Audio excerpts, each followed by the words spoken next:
Hello બાળકો, આપણે 8મો પાઠ સજીવો કેવી રીતે પ્રજનન કરે છે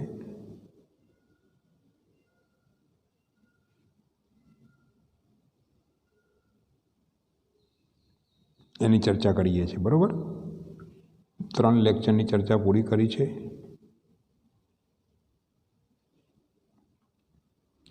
ચોથા લેક્ચર તરફ આગળ વધવું છે.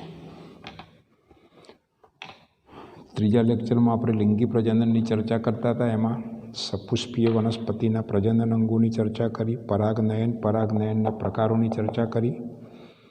છેલ્લે આપણે તરુણાવસ્થાની વાત કરી હતી. તરુણાવસ્થામાં છોકરા અને છોકરીઓમાં કયા પ્રકારના ફેરફાર થાય એની ચર્ચા કરી હતી. આજે આપણે ખૂબ જ અગત્યના પ્રશ્ન તરફ જવું છે અને એ પ્રશ્ન લગભગ પૂછાવાની સંભાવના છે. પુરુષનું પ્રજનન તંત્ર.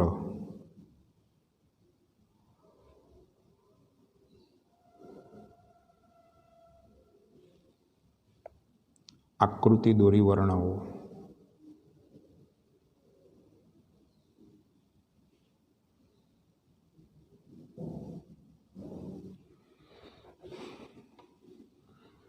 હું આકૃતિ કઈ રીતે દોરું છું એ જરા બરોબર ધ્યાન રાખજો બેટા. આકૃતિ દોરવા માટે શરૂઆતમાં તમારે બેટા અહીંથી શરૂઆત કરવાની છે. આજે દોરું છું ને બેટા એ મૂત્રપિંડ છે. ક્લિયર? પછી અહીંથી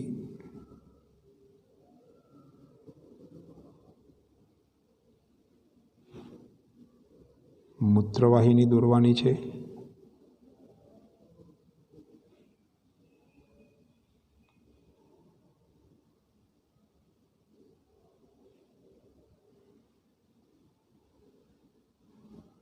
કઈ રીતે દોરું છું જરા ધ્યાન રાખવાનું છે બેટા તમારે, જેથી કરીને આકૃતિ દોરવામાં કોઈ પ્રોબ્લેમ થાય નહીં. ક્લિયર? આટલું દોર્યા પછી અહીંથી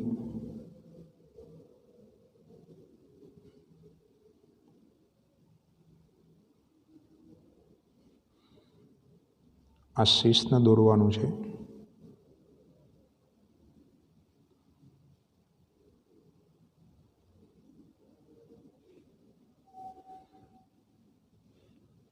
બરોબર?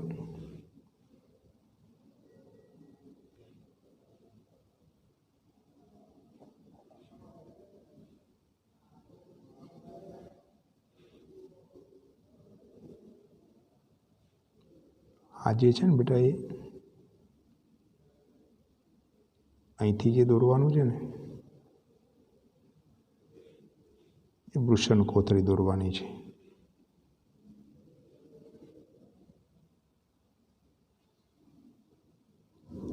અહીં જે છે ને બેટા એ શુક્રપિંડ હોય. ક્લિયર?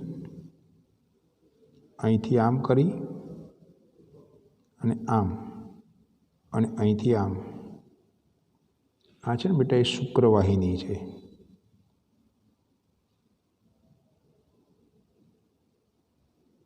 આ શુક્રવાહિની દોરવાની છે.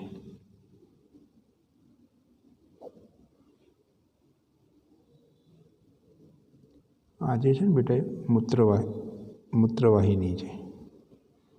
આ શુક્રવાહિની છે બેટા એ મૂત્રવાહિની પર થઈને આમ કરીને પછી આમ વાળી દેવાની છે.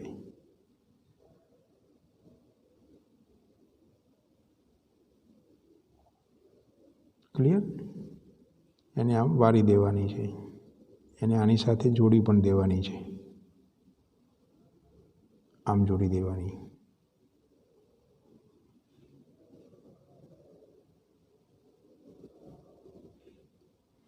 અહીં છે ને બેટા એ શુક્રવાહિની શુક્રાશય દોરવાનું છે. આને આમ જોડી દેવાનું છે. ક્લિયર?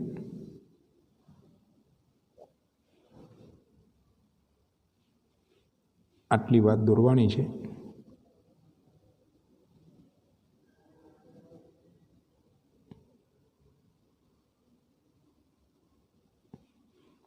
બરોબર? આ ભાગ થોડો બ્લેક કરી દેજો બેટા, સ્નાયુ હોય એટલે. ક્લિયર? આ શિશ્ન છે,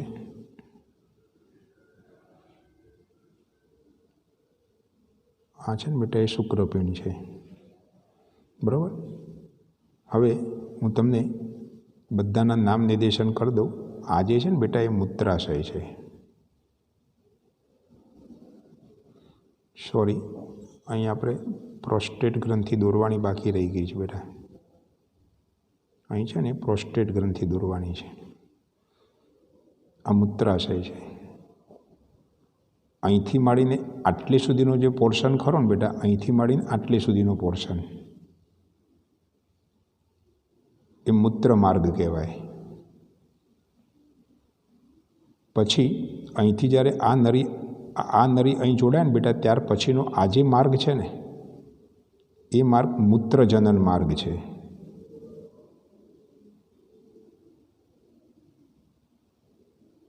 મૂત્રજનન માર્ગ છે ને બેટા એ આ નરી જે જોડાય છે ને ત્યાંથી નીચેનો જે પોર્શન છે ને આટલે સુધીનો ભાગ એને મૂત્રજનન માર્ગ કહેવામાં આવે.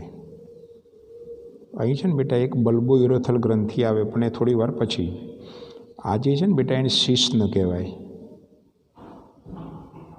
શું કહેવાય બેટા? શિશ્ન કહેવાય, બરાબર. અને આ જે છે ને બેટા એ મૂત્રજનન છિદ્ર કહેવાય.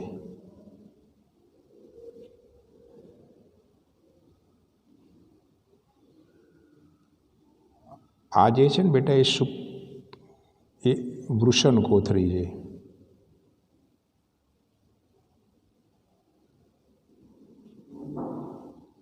આ જે છે ને બેટા એ શુક્રપિંડ છે.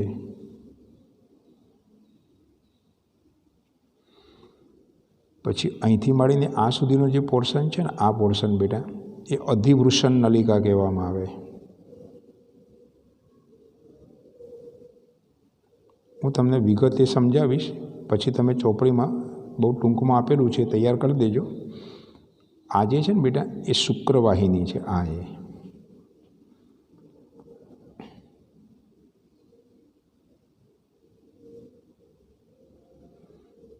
પછી આ જે ભાગ છે ને બેટા એ શુક્રાશય છે. ક્લિયર? આ યાદ રાખવું હોય તો રાખજો બેટા, નહીં યાદ રાખો તો એ ચાલશે. આને બલ્બોયુરેથલ ગ્રંથિ કહેવામાં આવે.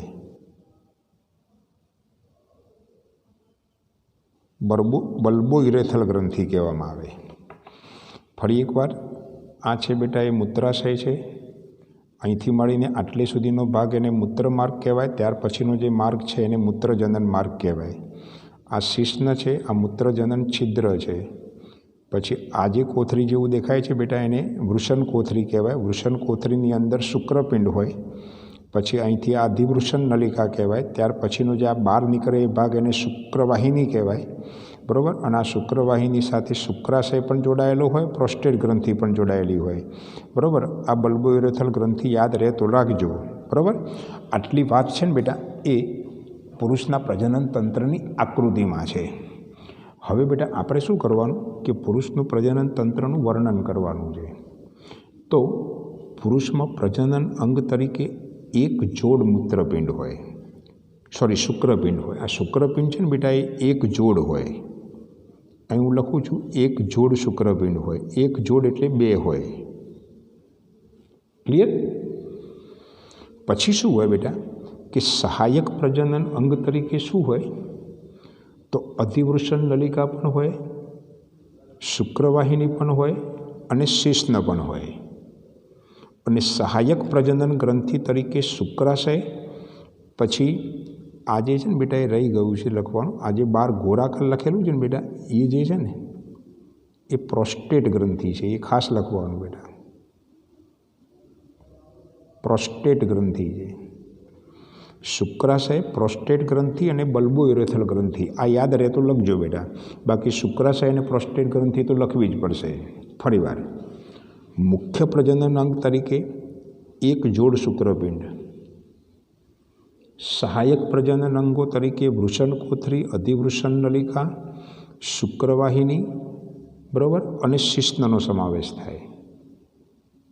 ફરીવાર, મુખ્ય પ્રજનન અંગ તરીકે એક જોડ શુક્રપિંડ, સહાયક પ્રજનન અંગ તરીકે વૃષણ કોથળી, અધિવૃષણ નલિકા, શુક્રવાહિની અને શિશ્નનો સમાવેશ થાય. સહાયક પ્રજનન ગ્રંથિ તરીકે શુક્રાશય અને પ્રોસ્ટેટ ગ્રંથિ, બલ્બોઇરોથેલ ગ્રંથિ યાદ રહે તો લખજો. ક્લિયર? હવે જે આપણે ચર્ચા કરવી છે ને બેટા, એ શુક્રપિંડ વિશે ચર્ચા કરવી છે. ચલો બેટા, સૌથી પહેલાં શુક્રપિંડની વાત કરવી છે.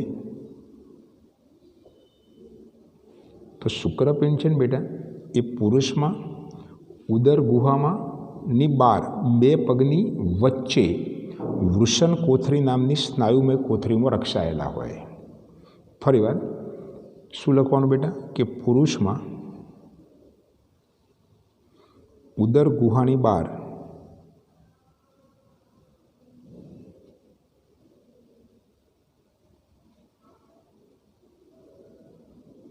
બે પગની વચ્ચે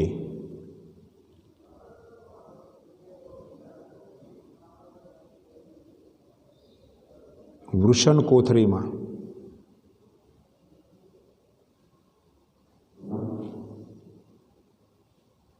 ગોઠવાયેલા હોય છે. બે શુક્રપિંડ ગોઠવાયેલા હોય છે.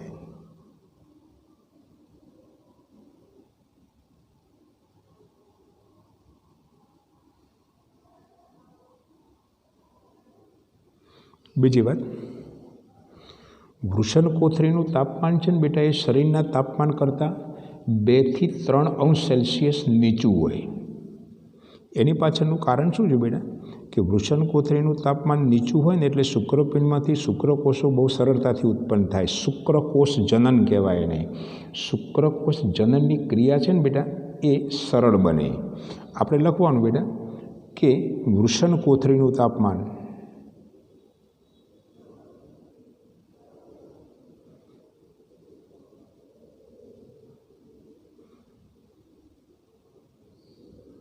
શરીરના તાપમાનથી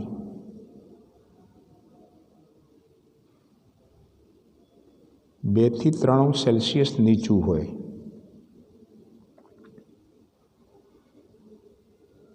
જેથી શુક્રકોષ જનનની ક્રિયા સરળ બને. ચલો બેટા, શુક્રપિંડ વિશે શરૂઆતની ખબર પડી ગઈ બેટા. ફરીવાર, પુરુષમાં ઉદર ગુહાની બહાર બે પગની વચ્ચે આ વૃષણ કોથળીમાં બે શુક્રપિંડ ગોઠવાયેલા હોય. વૃષણ કોથળીનું તાપમાન શરીરના તાપમાન કરતાં 2 થી 3 અંશ સેલ્સિયસ નીચું હોય, જેથી શુક્રકોષ જનનની ક્રિયા સરળ બને. બરાબર? હજુ બેટા આપણે શુક્રપિંડ વિશે 1-2 વાક્યો લખવાના છે. કે આ શુક્રપિંડ છે ને બેટા, એ અંડાકાર ગ્રંથિ છે. બરાબર? બીજી વાત, અને એ શુક્રપિંડ છે ને બેટા, એ નરજનન કોષો એટલે કે શુક્રકોષ ઉત્પન્ન કરે અને નર જાતીય અંતઃસ્રાવ વિશે બેટા 7મા પાઠમાં ચર્ચા કરી છે. નર જાતીય અંતઃસ્રાવ તરીકે ટેસ્ટોસ્ટેરોન હોય, એનો સ્ત્રાવ કરે છે. લખવાનું બેટા શુક્રપિંડ વિશે છેલ્લું વાક્ય કે આ શુક્રપિંડ છે ને, એ અંડાકાર ગ્રંથિ છે.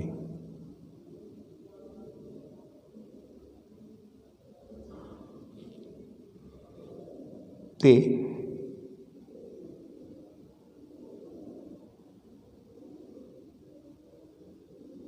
નરજનન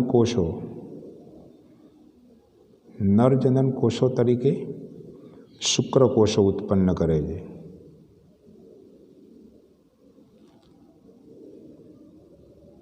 અને અગત્યની વાત બેટા, હો, નર જાતીય અંતઃસ્રાવ શું નામ છે બેટા? ટેસ્ટોસ્ટેરોન ઉત્પન્ન કરે છે.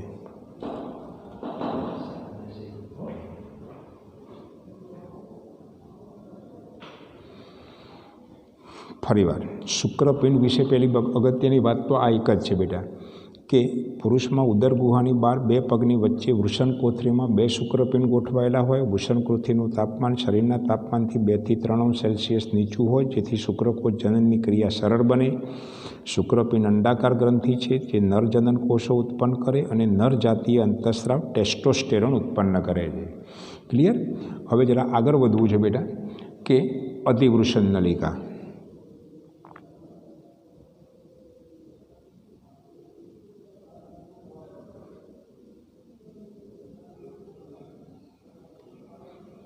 અધિવૃષણ નલિકા ફરી પાછું બેટા જુઓ કે આ જે શુક્રપિંડની ઉપરનો અહીંથી માંડીને આટલે સુધીનો ભાગ છે ને બેટા, એને અધિવૃષણ નલિકા કહેવાય।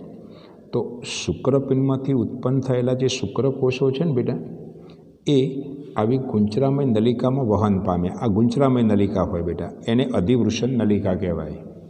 ફરીવાર શું બેટા કે શુક્રકોષો છે એ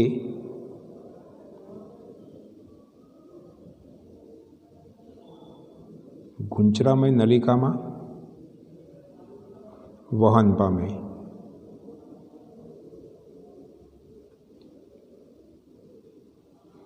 જેને અધિવૃષણ નલિકા કહેવામાં આવે।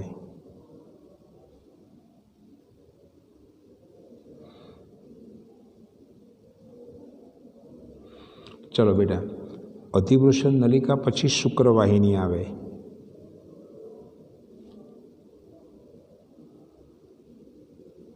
બરાબર? જુઓ બેટા, આકૃતિમાં ફરી એક વખત જુઓ, અહીંથી માંડીને અહીં સુધીનો ભાગ એ શું કહેવાય બેટા? તો અધિવૃષણ નલિકા।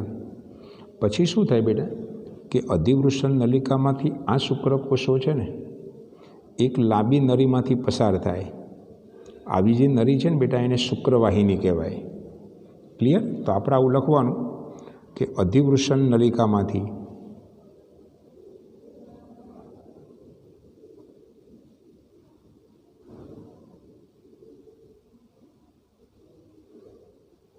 શુક્રકોષો લાંબી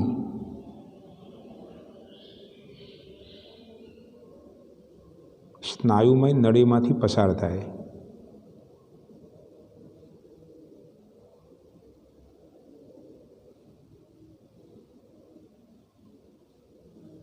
જેને શુક્રવાહિની કહેવાય। ક્લિયર? હવે આગળ બેટા યાદ રાખવાનું છે મૂત્રજનન માર્ગ।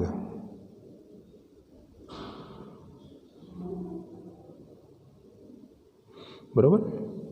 હવે જરા જુઓ બેટા, અહીં તમે જુઓ બેટા કે આ શુક્રવાહિની છે ને, એ મૂત્રાશયમાંથી આવતી આ જે મૂત્રવાહક નલિકા એટલે કે આ મૂત્ર માર્ગ સાથે જોડાય અને પછી જે માર્ગ બનાવે ને બેટા, એને મૂત્રજનન માર્ગ કહેવાય।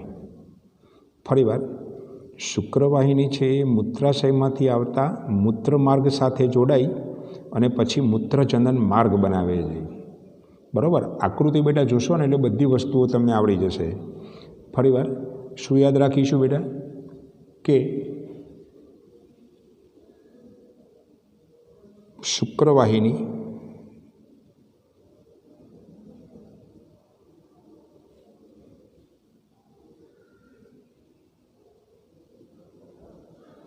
મૂત્રાશયમાંથી આવતી મૂત્રવાહક નલિકા, મૂત્ર માર્ગ કહેવાય એને,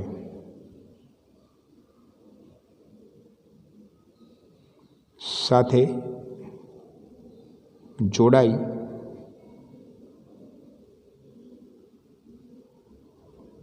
મૂત્રજનન માર્ગ બનાવે છે।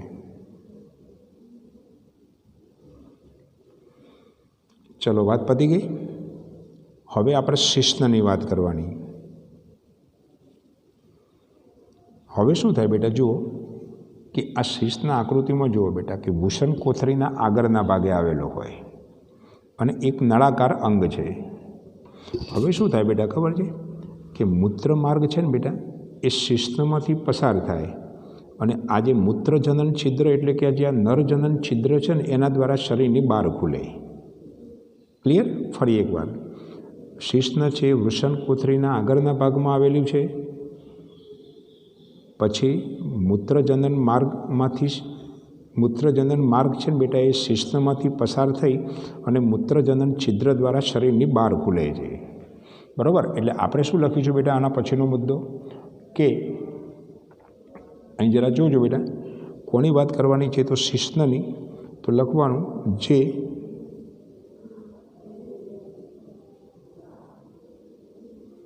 વૃષણ કોથળીની આગળના ભાગે આવેલું હોય.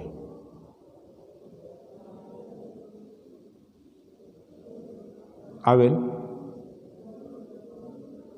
સ્નાયુમય નળાકાર અંગ છે.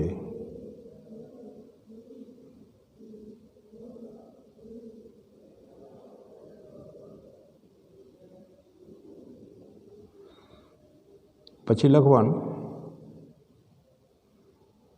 મૂત્રજનન માર્ગ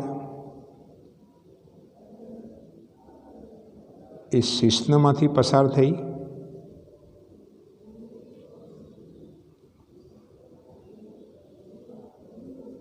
મૂત્રજનન છિદ્ર દ્વારા શરીરની બહાર ખુલે.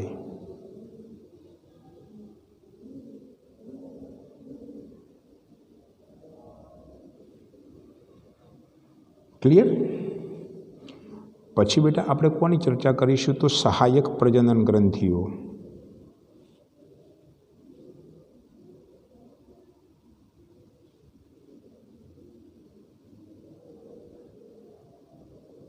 સહાયક પ્રજનન ગ્રંથિઓ તરીકે તમારે બે તો યાદ રાખવાની જ છે બેટા, એક શુક્રાશય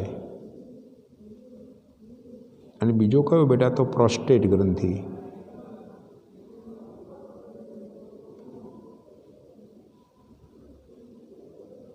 હવે જરા અહીં જુઓ બેટા, ઉપર આકૃતિમાં જુઓ, આ શુક્રાશય છે ને આ પ્રોસ્ટેટ ગ્રંથિ છે. હું તમને મૌખિક સમજાવું. આ શુક્રાશય છે ને બેટા એ છે ને એ અને પ્રોસ્ટેટ ગ્રંથિ બંને બેટા શુક્રવાહિની સાથે જોડાયેલા હોય. આ શુક્રાશય છે ને બેટા એમાંથી ઉત્પન્ન થતો અંતઃસ્રાવ છે ને એ શુક્રકોષોને ગતિશીલ બનાવે, બરાબર, અને જીવંત બનાવે. ફરીવાર શું યાદ રાખ્યું છું બેટા કે શુક્રાશયમાંથી ઉદ્ભવતો આ શુક્રાશય છે સૌથી પહેલાં તો શુક્રવાહિની સાથે જોડાયેલું હોય. એમાંથી ઉદ્ભવતો અંતઃસ્રાવ છે ને બેટા એ શુક્રકોષોને ગતિશીલ અને જીવંત બનાવે. જ્યારે પ્રોસ્ટેટ ગ્રંથિ છે ને બેટા એમાંથી ઉદ્ભવતો અંતઃસ્રાવ છે ને બેટા એ શુક્રકોષોને વધારે ગતિશીલતા પૂરી પાડે. બે વાક્યો યાદ રાખવાના છે બેટા. ફરી એકવાર, શુક્રાશય શુક્રવાહિની સાથે જોડાયેલો હોય, એમાંથી ઉદ્ભવતો અંતઃસ્રાવ છે એ શુક્રકોષોને ગતિશીલતા પૂરી પાડે અને જીવંત રાખે. જ્યારે પ્રોસ્ટેટ ગ્રંથિમાંથી ઉદ્ભવતો અંતઃસ્રાવ છે ને એ શુક્રકોષોને વધારે ગતિશીલતા પૂરી પાડે. ક્લિયર. તો આટલી વાત લખીને બેટા પુરુષના પ્રજનન તંત્રની આકૃતિ દોરી વર્ણન કરો. તો સૌથી પહેલાં આપણે શુક્રપિંડ વિશે ચર્ચા કરી, ત્યાર પછી અધિવૃષણ નલિકાની ચર્ચા કરી, ત્યાર પછી જે ચર્ચા કરી બેટા એ સામાન્ય રીતે શુક્રવાહિનીની ચર્ચા કરી, મૂત્રજનન માર્ગની ચર્ચા કરી, શિશ્નની ચર્ચા કરી, સહાયક પ્રજનન ગ્રંથિઓ તરીકે શુક્રાશય અને પ્રોસ્ટેટ ગ્રંથિની ચર્ચા કરી. બરાબર. આટલી ચર્ચા બેટા તમે કરો ને એટલે પુરુષના પ્રજનન તંત્રનું વર્ણન બેટા અહીં પૂરું થાય. બરાબર. હવે તમને બેટા પ્રશ્ન બીજો આ પ્રકારનો પૂછે, આપણે બેટા અત્યારે હાલ જે પ્રશ્નોની ચર્ચા કરીએ છીએ અત્યારે એ પુરુષના પ્રજનન તંત્ર પર આધારિત જ પ્રશ્નોની ચર્ચા કરીએ છીએ. બરાબર. તમને પરીક્ષામાં આવો બીજો પ્રશ્ન પૂછે કે માનવમાં શુક્રપિંડનું કાર્ય શું?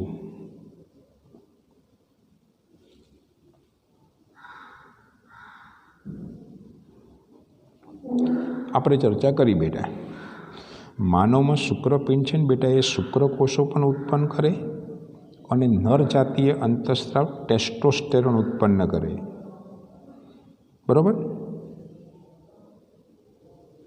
આ બંને આવા ટેસ્ટોસ્ટેરોન અંતઃસ્રાવ છે ને એના કારણે શું થાય તો છોકરાઓમાં કેટલાક લક્ષણો જેવા કે દાઢી મૂછ ઉગવી, અવાજ ઘેરો થવો વગેરે જેવા લક્ષણો એમાં ઉદ્ભવે છે. એટલે લખવાનું કે માનવમાં શુક્રપિંડ છે ને એ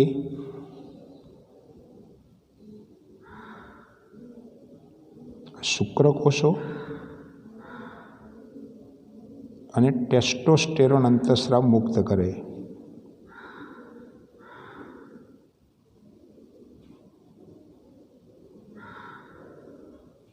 જેથી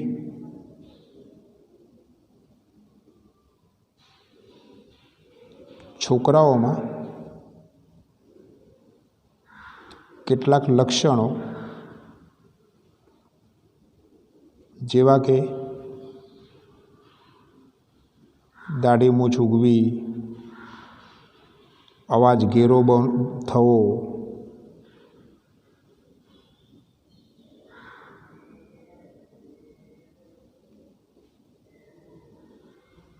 જેવા લક્ષણો જોવા મળે છે.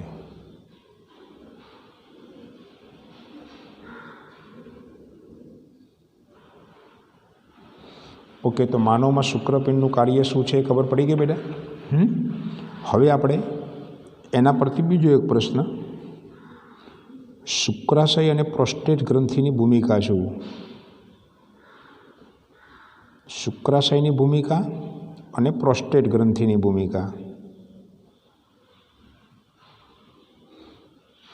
ધ્યાન આપજો બેટા. આ બંને પ્રકારના જે શુક્રાશય અને પ્રોસ્ટેટ ગ્રંથિ બંને ગ્રંથિઓ છે બેટા. તો એમાંથી ઉદ્ભવતા અંતઃસ્રાવો છે ને બેટા, એ શું કરે તો શુક્રકોષને એક પ્રવાહી માધ્યમ પૂરું પાડે, જેને કારણે બેટા શું થાય તો આ શુક્રાશય અને પ્રોસ્ટેટ ગ્રંથિમાંથી ઉદ્ભવતા અંતઃસ્રાવોને કારણે એ શુક્રકોષો છે ને બેટા એ બહુ સરળતાથી સ્થાનાંતરિત થાય. શુક્રાશય અને પ્રોસ્ટેટ ગ્રંથિની ભૂમિકા શું? ભૂમિકા તો લખવાનું, તેમાંથી ઉદ્ભવતા અંતઃસ્રાવો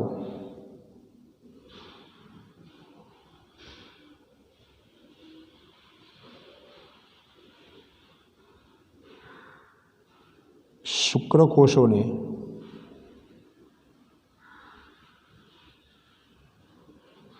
પ્રવાહી માધ્યમ પૂરું પાડે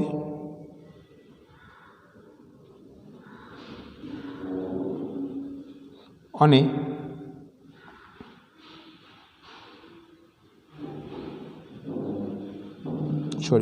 જેથી શુક્રકોષો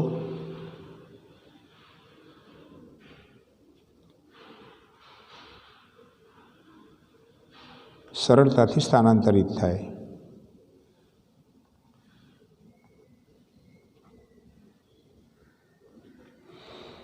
બરાબર, શુક્રાશય અને પ્રોસ્ટેટ ગ્રંથિની આ છે.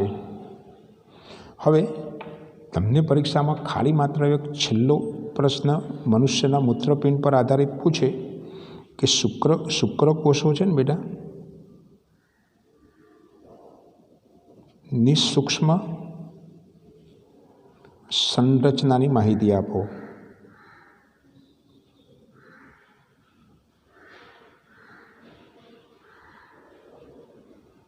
અહીં બેટા જુઓ બેટા, શુક્રકોષ છે ને આવું હોય બેટા. આમાં એક આનુવંશિક પદાર્થ અહીં છે ને બેટા એ DNA હોય અને એક લાંબી પૂંછડી હોય. એના કારણે શું થાય બેટા તો એ માદા પ્રજનન કોષ તરફ તરતો બેટા જઈ શકે. બરાબર, એટલે આ છે ને બેટા એ આનુવંશિક એકમ છે.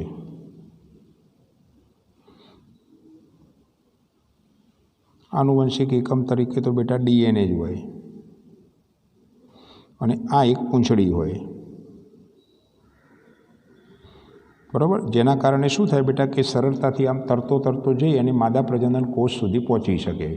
બરાબર, તો શુક્રકોષોની સૂક્ષ્મ સંરચના જણાવો તો ખબર પડી બેટા કે અહીં છે ને એ માનવમાં શુક્રપિંડનું કાર્ય, પછી શુક્રાશય અને પ્રોસ્ટેટ ગ્રંથિની ભૂમિકા શું છે અને શુક્રકોષોની સૂક્ષ્મ સંરચનાની માહિતી આપો તો બધી 2 વાક્યોમાં જવાબ આપવાના છે.